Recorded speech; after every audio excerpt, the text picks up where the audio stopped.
Clément, ça va? Comment ça va? Tu vas bien? Tu nous emmènes chez toi du coup? Ouais, c'est ça, dans ma salle de boxe. Bah, allez, bon, on y va? Ouais, c'est parti. Allez, c'est parti. Donc là, c'est pour t'entraîner avec moi? Ouais, c'est ça, c'est le fait de faire la semaine du coup. C'est là où donc voilà, du coup, ça, c'est la salle où je m'entraîne. Donc, c'est la salle génissale du hack kickboxing. Donc, bah, voilà, c'est un gymnase d'école, c'est pas une salle de fou. C'est bon, on n'a pas les structures ni les moyens, mais on arrive à faire du bon boulot quand même. Donc, là, on a toute la partie sac de frappe avec beaucoup de conséquences, où on peut travailler le fractionné au sac et le travail du sac.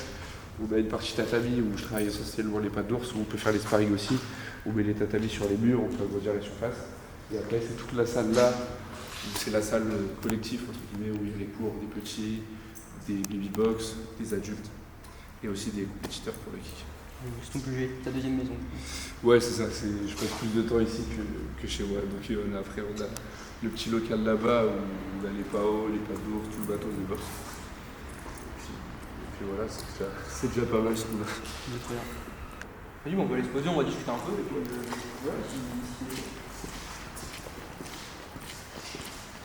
Donc Clément, avant de rentrer dans le vif du sujet, peux-tu nous dire un peu qui tu es, que fais-tu dans la vie? Bah moi je suis combattant de MMA, donc je suis coach sportif à côté. Et puis voilà, j'ai 22 ans, 15-16 ans je passe au kick et après je passe au MMA à mes 20 ans.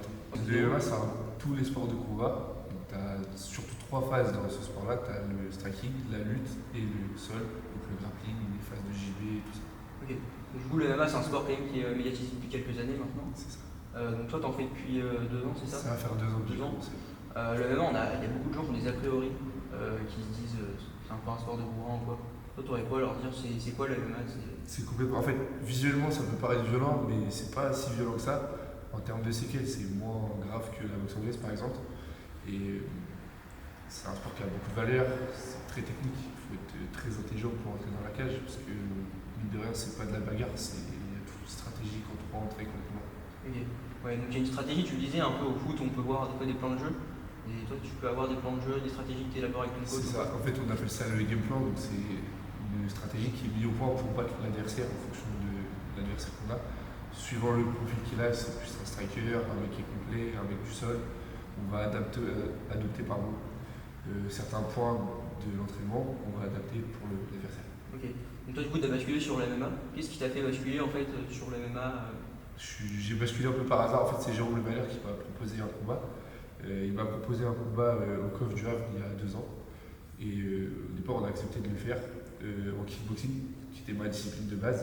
Ça n'a pas pu se faire parce qu'avec les fédés, c'était un petit peu compliqué. Du coup, j'ai accepté le combat en MMA, sans avoir de pratique au sol, ni de lutte, rien du tout. Je suis allé un peu à l'arrache. Et il s'est passé comment ce combat du coup? J'ai perdu. C'était un peu dur? Ouais, non, j'ai bien géré debout. J'ai pris une clé de bras parce que j'avais pas de sol. Et du coup, ça m'a permis d'avoir un déclic pour que je me mette vraiment à travailler le sol, le grappling, la lutte. Et depuis, j'ai jamais lâché. Ça fait 2 ans que je charbonne tous les jours à l'entraînement le sol. Et du coup, mon premier combat, tu perds, tu te dis c'est quoi ce sport de fou et tu t'y mets quand même? C'est ça, ouais, ça m'a motivé. J'ai toujours voulu faire du MMA, mais rentrer les 2 pieds dans le bain, ça force vraiment le caractère à aller chercher plus haut. Donc tu tombes amoureux de ce sport? Ouais, toujours depuis petit, j'ai toujours kiffé ce sport. Et t'aimes toujours les autres sports à côté? Ouais, bien sûr. Le kickboxing, ça restera ma passion de base. Je regarde toujours les gros combats, que ce soit le Glory ou le One, mais j'ai plus d'attirance sur les MMA. Donc t'es un passionné, tu regardes tous les combats? Ouais, quasiment tous les soirs, dès qu'il y a des combats, je suis posé. Un combattant que t'aimes bien? Il y en a plusieurs. Il y a là actuellement le champion à l'UFC, Ilia Topuria. J'aime bien Volkanovski. Dans les combattants français, Benoît Saint-Denis, Cyril Gann, Saladin Parnasse, c'est des grands groupes. Et si tu te donnes un objectif à ce sport, tu dirais quoi? Je dirais déterminé. Il faut être déterminé pour faire ce sport-là parce que c'est dur, que ce soit physiquement ou mentalement, c'est très difficile. Après, si tu as la déter et tu bosses à côté, il n'y a pas de raison que tu y arrives. Ouais. Donc du coup, tu disais c'est un sport hyper stratégique, mais est-ce que par moment, il faut quand même mettre un peu la tête de côté et se dire j'y vais, je vais me prendre des coups et. Ouais, et oui. Quand il y a forcément, comme dans tous les combats, des moments où tu pars à la guerre, mais c'est pas forcément bon de prendre énormément de coups parce que l'objectif c'est d'avoir une carrière assez longue. Donc si tu prends des coups et que tu ressors avec la tête en chou-fleur à chaque combat, c'est pas forcément bon. C'est pour ça qu'il faut appliquer les stratégies. Après, t'es bon, t'as pas le choix d'aller à la guerre. Ouais. Donc ça t'a apporté aussi peut-être dans ton quotidien ou quoi, des valeurs de détermination? Ouais, bah, je suis quelqu'un qui est très déterminé et bosseur, donc moi je lâche pas, je suis assez dur mentalement, donc je pense que ça m'a aidé avec le sport aussi. Donc, en fait, quand on commence les sports de combat à 6, 7, 8 ans, on a peur de prendre des coups au début ou comment ça se passe? Non, je pense pas, enfin, pour ma part, non. Après, chaque individu est différent, donc je pense que oui, mais moi je sais que j'avais pas forcément peur de prendre des coups, c'est pas agréable, hein, bien sûr, mais j'avais pas forcément cette peur-là de prendre des coups. Ça fait quoi techniquement de prendre un KO finalement? Je peux pas te dire, j'en ai jamais T'as pris. jamais pris, t'as jamais pris de KO? Je touche du bois, j'en ai jamais pris, mais après Bien j'en ai mis. C'est toujours mieux de les mettre que d'en prendre, je pense. Mais bah, par exemple, quand tu mets un adversaire KO, bah, il part direct à l'hôpital parce qu'il y a des examens à faire, que ce soit sur le plan cérébral ou physique. Donc moi je pourrais pas dire ce que ça fait parce que ça m'est jamais arrivé pour l'instant, j'espère que ça m'arrivera jamais. Mais pour l'instant je pourrais pas dire. Donc on est d'accord pour dire que c'est pas fou de prendre. Non, de toute façon, Dans dans tous les cas, c'est pas fou. Vaut mieux pas en prendre comme ça. Et donc toi tu t'entraînes souvent. Donc ici tu me disais que tu faisais. Alors ici, c'est ma salle de kickboxing, donc je m'entraîne le mardi soir et le jeudi soir ici. C'est là où on fait essentiellement de la leçon au pas d'ours. Des fois, il y a des gars qui viennent tourner et tout ça pour les sparring, mais c'est un peu plus rare. Et du coup, je m'entraîne 2 fois par semaine ici. Ok. Donc toi tu t'entraînes à raison de combien de fois par semaine en tout? En tout, quasiment 12 fois. En fait, je m'entraîne 2 fois par jour, du lundi au samedi. Ok. Donc j'ai un entraînement le lundi matin, le lundi soir, et ça fait ça jusqu'au samedi. Donc tout est répertorié entre la préparation physique, la lutte, le sol, le MMA et la boxe. Et du coup, tu dirais quoi aux gens qui, par exemple, alors même en sortant du domaine des sports de combat, du MMA, mais qui, par exemple, ont un objectif de perte de poids ou d'une course ou quoi, tu leur dirais quoi pour rester discipliné, motivé chaque jour Il ne faut pas oublier de ses objectifs, de garder l'objectif en tête, être limite obsédé par cet objectif. Enfin, moi, pour ma part, c'est un peu ça, je suis vraiment obsédé par mes objectifs. Et le fait d'avoir cette obsession de victoire, de vouloir tellement réussir, bah, ça te booste à toujours vouloir faire mieux, ça te motive. C'est ce qui t'anime de gagner? Ouais, carrément. Déjà, j'aime pas perdre. Comme ça met des partialités. Et ouais, non, moi, l'objectif premier, c'est vraiment d'être le numéro 1. Okay. Donc t'as quelqu'un qui te suit, qui te dit allez, la fois aller t'entraîner ou quoi? T'as un coach? Bah, j'ai mon staff, donc j'ai mes coachs, j'ai René, qui est, on va dire, le head coach, celui qui dirige, entre guillemets. Il s'occupe de moi depuis longtemps maintenant. Il gère aussi ma préparation physique. Ensuite, j'ai Oumar, qui s'occupe de la partie lutte et grappling, qui lui me motive à chaque fois. C'est un peu l'armée avec lui, mais moi j'aime bien ça, donc ça me pose pas de problème. Après, j'ai Eric, qui gère tout ce qui est préparation technique au pas d'ours. J'ai mon père aussi, et ma mère qui m'encourage énormément. Et à côté, j'ai Julien, qui est le diététicien, qui me règle toute ma diète. Okay. Et donc, du coup, dans les sports de combat, il y a aussi une dimension sportive, le côté technique, et tu as aussi du coup, le côté management, image, tout ça, comme on peut voir avec du ou quoi. À quel point c'est important l'image dans les sports de combat? C'est très important, parce que si tu gères mal ton image, tu peux passer sous la trappe de certaines opportunités qui peuvent t'arriver dans les rangs.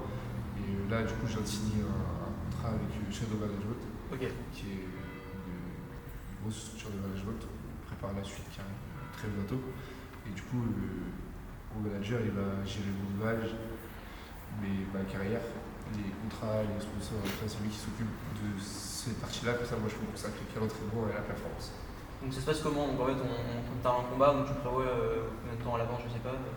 Tout dépend de la date. En fait, par exemple, si tu es booké, je sais pas, par exemple, la dernière fois, j'étais booké sur le mois de septembre, le 27 septembre, j'ai été prévenu début juillet. Okay. Début juillet, on m'a envoyé la date, l'adversaire, j'ai signé le contrat pour le combat. Et à partir de ce moment-là, je prépare le game plan. Moi, je suis quelqu'un qui m'entraîne tout le temps, donc entre guillemets, je suis tout le temps prêt. Moi, tu m'appelles, tu me dis tu combats samedi, je peux combattre. Le seul truc qui va être un peu galère, c'est le poids à descendre, mais sinon, c'est pas gênant. Après, il y a juste quelques paramètres à régler sur l'adversaire que je vais affronter. Okay. Donc tu parlais du coup de perdre du poids, tout ça, il y a ce phénomène de peser. On a vu il y a 2 semaines un combattant qui s'est effondré juste après la pesée. C'est ça, lui il a fait ce qu'on appelle un weight cutting, donc c'est de la déshydratation, mais eux c'est encore un step au-dessus. C'est des gars qui cut entre 10 et 15 kilos, ce qui est énorme. Du coup il se retrouve complètement déshydraté, peut-être qu'il a mal géré son cutting ou sa perte de poids. Ça, j'ai pas les détails, mais c'est ce qui fait qu'il s'est effondré à la pesée. Okay. Et donc ça, toi, du coup, tu as quand même cette notion de perdre du poids vraiment beaucoup, ou alors c'est un peu moins que le niveau pro? Un peu moins. Moi, je perds entre 4 et 6 kilos. Donc c'est quand même beaucoup, mais c'est pas non plus énorme et je me déshydrate pas, je fais ça par la diète, donc l'alimentation.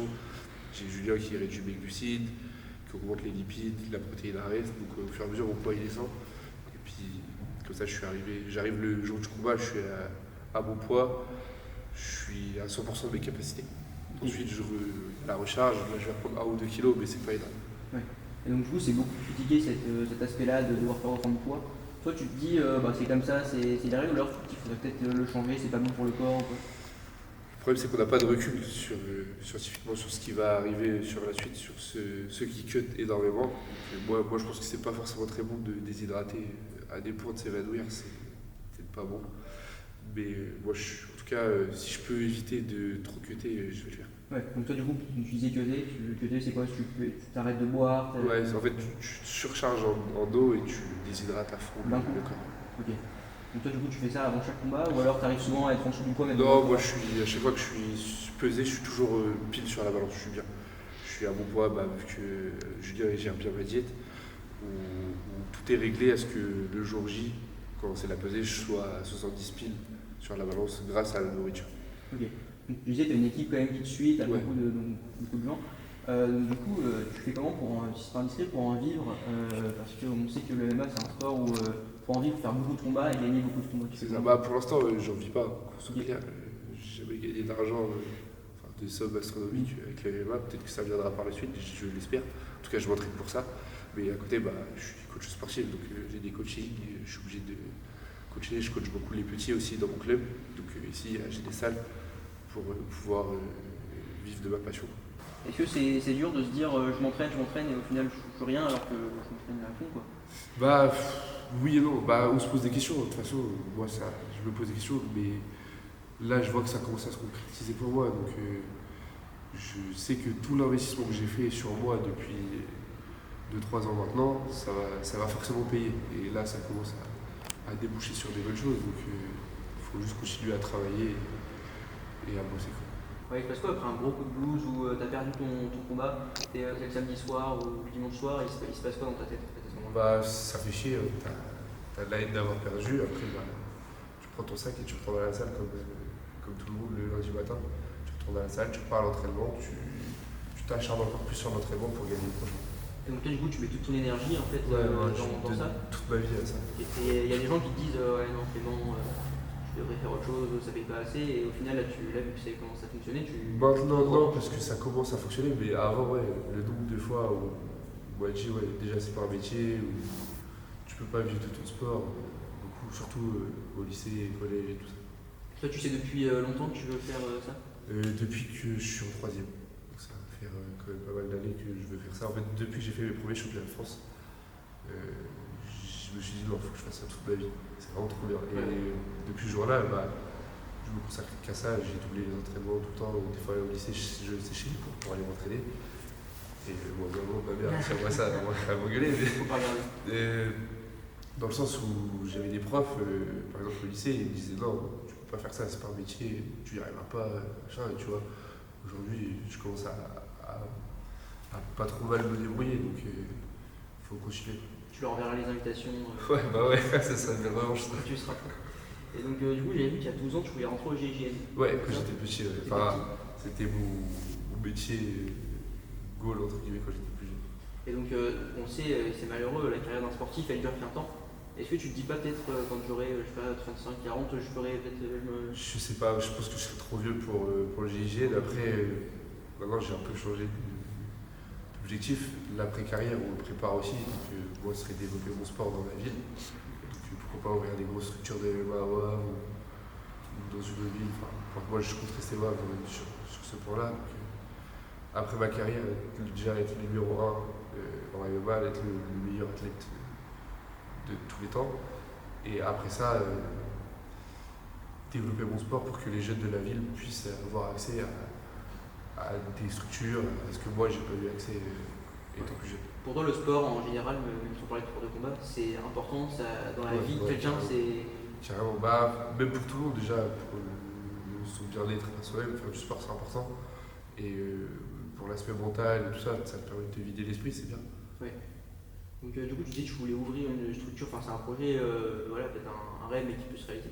Toi, tu dis là, tu dois fermer les yeux, même si c'est un peu tôt parce que tu commences, tu dois fermer les yeux, tu te retrouves dans 20 ans, tu fais quoi dans 20 ans? Je sais pas. Tu sais pas? Tu sais pas? Non, je sais pas. Dans 20 ans, déjà, je compterai tuer une légende, donc je veux que les gens ils se rappellent de moi. Et ouais, prendre des vacances aussi, parce que ça fait longtemps que je peux marcher en vacances. Tu vas rattraper. Et non, essayer d'avoir une salle à mon nom ou un truc comme ça. Et donc, du coup, tes parents t'encouragent, ils sont toujours pour Ouais, au départ, ma mère, elle était pas trop fan à l'idée que je me prenne des coups. Au fur et à mesure, elle a vu que je commençais à gagner des combats. Donc, au fur et à mesure, ça allait. Puis là, j'ai la chance d'avoir une famille qui me soutient énormément. Ouais. T'es suivi, t'as tes amis de. Ouais. Même mes amis ils sont derrière moi, du coup, Ouais, c'est cool. Tu vois. Ouais. Sur chaque combat, ils essayent de venir me voir, de se déplacer. Donc, c'est top. Ouais. Il est midi, donc là on va aller manger. Tu nous emmènes où Je vous emmène chez Julien, du coup, mon diététicien. Ok. Il nous a préparé des petits repas ici. Donc, moi, c'est pour ma diète. Et puis pour vous, ça peut faire découvrir son resto. En gros, il a un restaurant de nourriture ici pour les sportifs et pour les gens qui veulent bien manger. Ok. Puis on va aller manger là-bas, vous allez voir, c'est cool. Allez, on y va.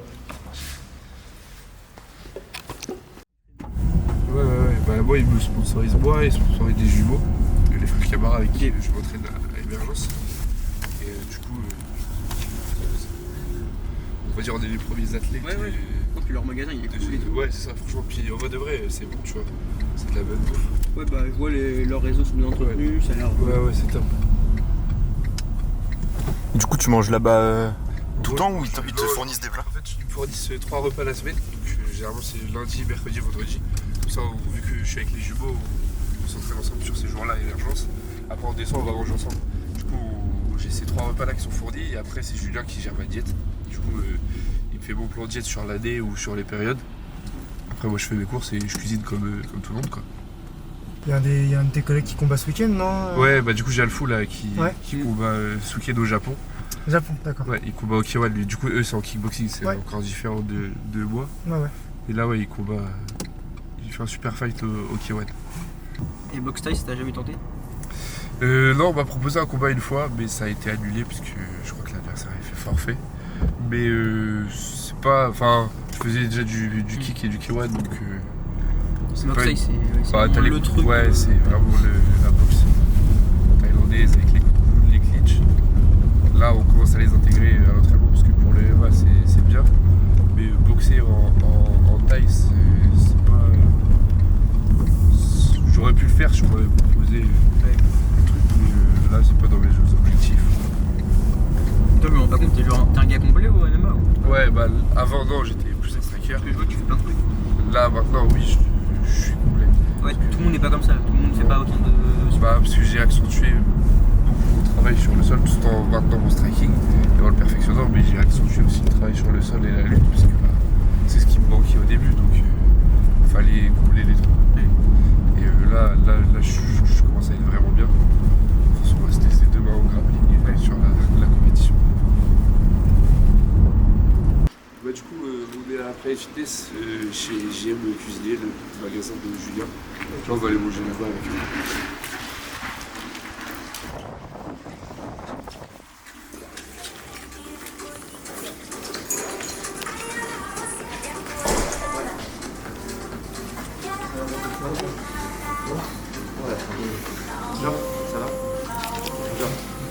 Tu vas bien? Ouais. C'est bien ce matin? Ouais. Oh, t'inquiète. Moi, je prends toujours la même compo. Tu prends la haine? Ouais, toujours. Toujours, c'est quoi? C'est pâtes, poulet, courgette, oignon. Et là, on est là. Je change jamais. Toujours. Du poulet, les oignons, les courgettes, les pâtes. Ça, à chaque repas, c'est comme ça. Alors le concept du coup c'est manger sain, équilibré et gourmand, mais ne rien s'interdire. Par exemple il y a des gens qui connaissent pas trop la diète etc, qui mangent pas de féculents, pas de lipides, alors qu'en fait tout fonctionne en synergie et il faut de tout. Donc nous le but c'est d'essayer de mettre ça un petit peu plus dans le quotidien de tout le monde, qu'il faut rien s'interdire, manger de tout et pas forcément en grosse quantité. Par exemple on a de la nocciolata, de la pâte au pistache, beurre de cacahuète, c'est des choses qui sont quand même assez riches en termes de calories et lipides, mais il faut que tu en manges dans ta journée, de toute façon c'est essentiel, juste il ne faut pas en consommer en énorme dose. Rien n'est fait avec du sucre. Là par exemple les gaufres, il n'y a pas de sucre dedans, donc ça va être vraiment le topping qui va faire ce petit côté sucré. Dans vos repas, il n'y a pas de. Rien n'est cuit avec de l'huile d'olive, donc sur ça qu'on rajoute une sauce en plus, l'huile d'olive, vinaigrette, sauce soja sucrée, salée, sauce au yaourt, des choses comme ça, pour avoir ce côté lipide qui est bien ou avec le fromage. Mais rien n'est cuit dans l'huile d'olive. Et puis bah voilà, en gros manger sain, équilibré, et pouvoir se faire plaisir en tout cas en contrôlant ce qu'on mange. Rester performant. Ouais voilà, rester performant. En étant diète toute l'année, tout le temps. Tu fais des gros plaisirs des fois ou... Non, là c'est rare. En ce moment c'est rare. Ah, Avant ouais, ça m'est arrivé genre de manger de temps en temps des pizzas, des kebabs et tout ça, mais là déjà depuis décembre, je suis sur la diète. Ça fait 2 mois, j'ai pas mangé un pet de gras et j'en ai pas forcément envie, tu vois. Je préfère rester carré sur toute ma diète toute l'année, me faire plaisir peut-être une fois dans 6 mois et repartir sur de bons rails, tu vois. Bah après tu te fais bien plaisir ici je pense. Ouais, bah franchement ici on mange bien, du coup c'est cool. En plus il y a plein d'aliments différents, après moi j'abuse, moi je fais toujours la même compo, mais franchement ici c'est ça qui est bien, c'est que tu peux faire plein de plats variés, tu vois. Ouais, en plus ton plaisir ça peut être une fois dans la semaine tu te prends un dessert un peu. Ouais c'est ça, et puis du coup même les desserts ici sont pas, c'est pas gras ou des trucs comme ça. La dernière fois j'ai pris le pudding à la passion, ça va pas entaché sur ma diète. Donc ça c'est cool. On a vu qu'il y a des petites gaufres, tu les prends de temps en temps un peu, tu prends jamais les gaufres. Là j'ai pas le droit. Ça tu peux pas ça. Faut voir avec C'est le seul. J'ai pas le droit. Et du coup genre vous nous appelez en début de semaine ou quoi ou pas d'appeler? Non en fait on vient à midi, en gros c'est comme une restauration rapide, tu vois, t'as les caisses et tout ça et tu choisis. Genre il te suit, enfin il te prépare un plan de... Ouais, il me prépare, j'ai Ouais, mon plan nutritionnel qui est malade jusqu'à dimanche du coup. Lundi on va changer jusqu'à telle période ou d'autres périodes suivant les échéances qu'il y a à venir. Et suivant aussi mon poids augmente, il descend, on règle le plan nutritionnel et la diète. Tout ce qui est, Julien il va calculer tout ce qui est pâtes, glucides, les lipides, les protéines, les compléments alimentaires, les apports hydratiques et tout ça. Et c'est pas trop dur à tenir du coup là? Non, ça va. De toute façon tu disais ça t'en as pas besoin forcément. Ouais, donc en vrai ça va. Puis moi, une fois que je suis réglé comme une horloge, je suis bien. Donc, Ah, tu sais que t'as besoin de ça en plus pour performer. ouais, c'est ça, en plus. Donc c'est vraiment hyper important la partie... Ouais, carrément. Puis vu que j'aime bien cuisiner, ça me pose pas de problème de préparer mes plats et manger ce que je prépare, tu vois. En plus des repas qui sont fournis ici. Ouais, ça c'est bien parce qu'il y a beaucoup de sportifs des fois qui ont pas trop envie de se faire à manger. Ouais, ça, c'est sûr, des fois, en fait, c'est plus quand tu rentres de l'entraînement, il est 22, 23. T'as rien préparé pour faire chauffer les pâtes, pour faire éplucher les légumes, faire cuire la viande, tout ça, ça donne la flemme. Mais moi ça va, je m'organise bien. Généralement je fais ça l'après-midi, comme ça j'ai soit mon repas du soir et du midi sont déjà prêts. J'ai juste à faire réchauffer et tout ça, je suis tranquille. J'essaie de bien m'organiser, comme ça je suis bien. Et du coup t'as beaucoup plus de 3 repas par jour qu'il y a... Je suis quasiment à 5 5. par jour. J'ai un bon gros petit déjeuner, j'ai le repas du midi, le goûter, le repas du soir après l'entraînement et j'ai encore un autre. C'est quoi la différence entre tes 2 repas du soir du coup? C'est par exemple ça va être un repas du soir, comme on a mangé ce midi. Et après j'ai une collation, du ski, des framboises, tout ça. Je suis réglé comme un pro déjà. Déjà prêt, ouais, ok. Parce que ça on a déjà pris le virage pour aller dans le professionnel en fait. Là si tu passes bientôt, tu sais que tu vas pas avoir un travail de monstre. Il y aura pas de grosse marche en termes d'entraînement. En fait je m'entraîne, ça va faire 2-3 ans que je m'entraîne déjà comme un pro, tu vois.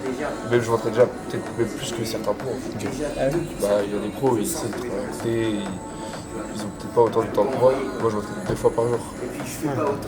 Tu n'auras pas à te faire toute une équipe non plus, tu vois. Ouais, ça, après l'équipe a bien au fur et à mesure. Oui, mais tu n'auras pas. Alors, tu passes pas du tout accompagné à. Ouais, c'est ça, non, je suis bien encadré déjà, j'ai mon staff, j'ai mes entraînements. Logiquement, c'est tout droit, tu vois. Et du coup, encore aujourd'hui, qu'est-ce qui pourrait te différencier du monde pro? Pour toi, qu'est-ce qui est la différence de si tu passais pro? Là, il y en a ce pas qui en manque termes de ou ok, niveau, là c'est. Je pense que là je suis prêt à passer dans le monde pro. La seule différence c'est qu'en combat j'ai une protège tibia et là je les aurais pas passés. Okay. C'est la seule grosse différence. Après, en termes d'entraînement, qualité d'entraînement, diète et tout ça, on est dans le but. Très bien. De toute façon, tu sais que tu es destiné à ça depuis. Ouais, je m'entraîne pour aussi, tu vois. Comme je disais tout à l'heure, c'est l'objectif. Je ma vie à ça. Pour atteindre mes objectifs, sachant que moi, le but c'est d'être le meilleur, il faut que je m'entraîne avec les meilleurs pour être le meilleur, tu vois.